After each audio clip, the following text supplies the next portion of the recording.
This is Carl at National RV Detroit. I'm going to walk you through this 2018 KZ Connect travel trailer model 261 RB. So this is a how-to video. I'm just going to show you some of the features and how they work, okay? So you have a power awning with LED strip. Now right here, this is the black tank flush for your black tank.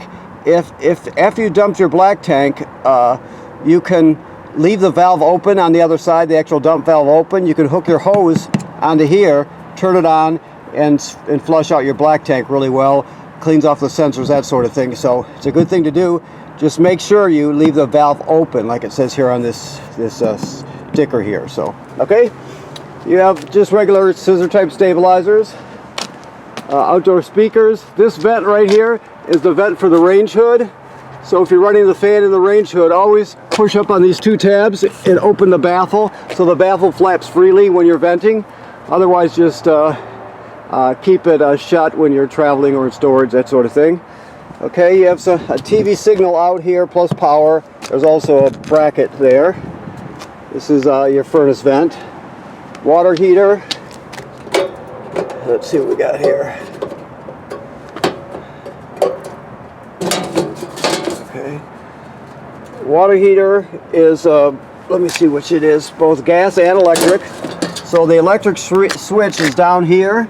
That red switch right there, that controls the electric heating element that's behind this cover here. So you turn the electric heating element on there, and you run the gas from inside. There's a switch on the control panel. That drain plug anode rod you saw takes an 1 1/16" 6-point socket. Okay. This is just in case you purchase a Furrion solar charger to charge your battery. It just got their proprietary hookup there. So, okay, these are this is your hitch. It's a Husky centerline weight distribution hitch with built-in sway control. We'll show you how that operates when you pick up. That's the kill switch for your battery right there. If you want to shut the battery off, disconnect it from the trailer. You can do it right there. You have your stabilizer for the crank for your stabilizer. Then you have this smaller one right here, which is actually for the power tongue jack. If the power tongue jack was to fail, you can pull this plug right here, put the crank on there and crank it manually, so you can always get yourself out of trouble. Alrighty, you have a deep cycle marine battery, 2 LP tanks that are full. The other side of your pass-through here, and you have your dump hose and a reducer for your power cord. All right, this is your city water hookup, the most common way to get water to the trailer. Just hook the hose on there and you're all set. Now, if you're camping someplace that doesn't have a city water hookup, like you're boondocking, or you're just at any place that doesn't have city water, you can pre-fill your fresh water tank and then use the onboard pump to pump the water. So all the plumbing would still work as though you have city water, but you'd be pumping from the tank. Okay, these are dump valves here. That's looks like a galley tank there, and let's look back here. And then your black tank right here, and your gray tank here. Black is toilet water and waste, of course. Gray is sink and shower water. Okay. Your power, your shore cord is 30 feet and 30 amps, and we give you that reducer to reduce it down so you can plug it in at home if you need to. This is just a shower / sprayer. Okay, this rack of course comes down for storage. Cable and satellite through to the inside here. It's pre-wired for a backup camera. That's what this is right here. In case you want to add a backup camera, it takes a Furrion camera that fits in that housing. Also, while we're looking up, remember to inspect your roof every 90 days to make sure there's no cracking or separation where water can get through. Make sure there's no damage to the roofing attachments by low branches or road debris, things like that. Okay. All right. Let's move inside here. It's a little bit warmer. Okay, let's get some light here. Let's see where we're at. Okay, so your power awning switch is right here, and then this one is your slide room. Never leave the power awning out unattended. Okay. Alrighty.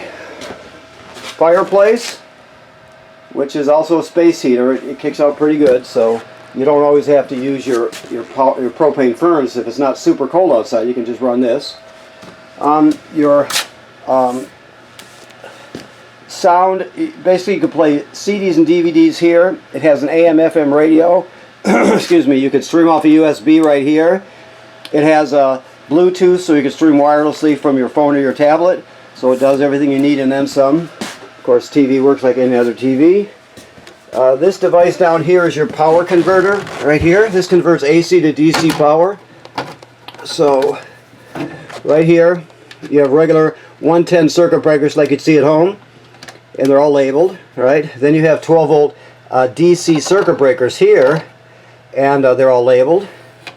So the AC is converted to DC over here, and these two orange-ish 40 amps are your masters. So if you ever have a wild lightning strike or a power surge or anything like that, and the 12 volt side goes out, always check these 240s. They're designed to protect the whole system. Okay. This is also a battery tender, so it senses how much energy your battery up front needs, and it always keeps it charged as long as you're plugged in. So it does all that. Okay. So you see here. Your refrigerator is a gas absorption refrigerator. Okay, so on. Right now it's saying A, and it shows an electrical plug. That means automatic electricity. That's where you're normally going to have it. The reason they call it automatic is because if it can't find 110 AC, it'll automatically switch over to gas. Or if you have a power outage in the middle of the day or the middle of the night, it'll sense that and switch it over to gas so you don't spoil your food. You can dedicate it. That's just electricity, just gas, but auto electricity is the way to go. And then of course at your temperature, you want that all the way up almost always. Alright, microwave works like any other microwave. This is your range hood vent. Remember I told you about the baffle on the outside. If you're going to run the fan, you want to open that baffle. It also has a light in it. Okay. I don't know if he's got the gas turned on here, so let me see what he's got here. You have a sparker here. You spark it by turning it clockwise. Then you have three burners for your three knobs for your three burners. And then this one is for the oven. So there you go. It's that simple.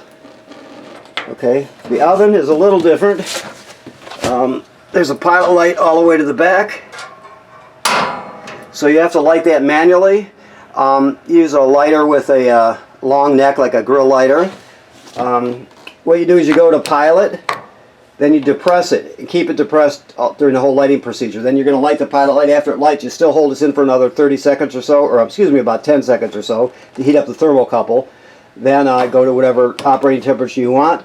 But when you shut it off, the flame goes out, of course, but so does the pilot light. So you have to relight the pilot light each time you use the oven. Always travel with this top down, because it'll tend to break if you leave it up.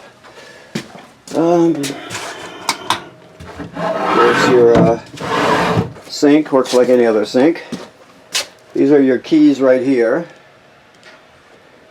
Your thermostat is just an analog thermostat. So this is the fan control. Generally keep it on auto, and then it's self-explanatory. One click to the right is heat, and then fan, and then cool. Fan is the air conditioner running without the compressor, and then cool is the full air conditioning with compressor. Okay? Alrighty. This tabletop will drop down onto these cleats here. There's one on each side. And then you can use the cushions to fill in the space and turn this into a bed, of course. Your bedroom has a TV, and it's pretty self-explanatory. There is storage under the bed. That's your escape window there. Okay. Bathroom, sink and shower work like any other sink and shower. You have your levels here. You can see your battery's charged, fresh water. You go right down, black one. There's two. Remember I told you there was a galley tank. So the kitchen sink has its own black tank. Its own gray tank. It would be just for kitchen sink water. So it's a gray tank. That would be a gray tank number 2. Okay, so you have one, which is the gray tank for the bathroom here, which is sink and shower water. You have your black tank, which is your toilet, fresh water. Okay, your water pump, if you're pumping from the fresh water tank, you can turn it on right here. Also, if you're winterizing the trailer, you use the water pump also. To light your water heater on gas right here, and then to turn it on electric right here. Remember, I showed you there's a second switch, one in the lower left hand corner out there for the electric. So remember, there's 2 switches. Now the toilet, all you have to do is remember, this is the flush pedal. You can't use it dry. So when you get where you're going to camp at, you hook up your water and your power. You'll come in here, you'll dump 1 dose of chemical in the toilet, and then stand on the pedal till about a gallon of water, along with the black tank about a gallon of water along with the chemical go into the black tank below, and you're all set. You can't use it dry. Dry meaning without chemical or water. Otherwise, because if you do, it'll stink really bad, and plus it can get clogged up, that sort of thing. So always put at least a gallon of water plus chemical in there before you start using it. Okay, and of course you have a ceiling vent, powered vent, and you have a closet area, all the usual stuff. There's also, here it is over here, this is your carbon monoxide LP gas detector right here. It should always be green. If it's not green, get it serviced. If it goes off, you take everybody outside, leave the door open, shut the gas off, figure out what's going on, okay? But it should always be green. If not, get it serviced. Alrighty, I think that covers it. Let me just look around real quick here. I think I got everything. Yes? Okay. Okay, so I want to thank you for purchasing your trailer here at National RV Detroit. Please remember what I told you about inspecting your roof and the seals on your roof. That's very important. Also, right now this is winterized, this trailer, so all the water's been purged from the system, replaced with antifreeze. The water heater is bypassed and empty, so it's good for the winter. Okay? Thank you.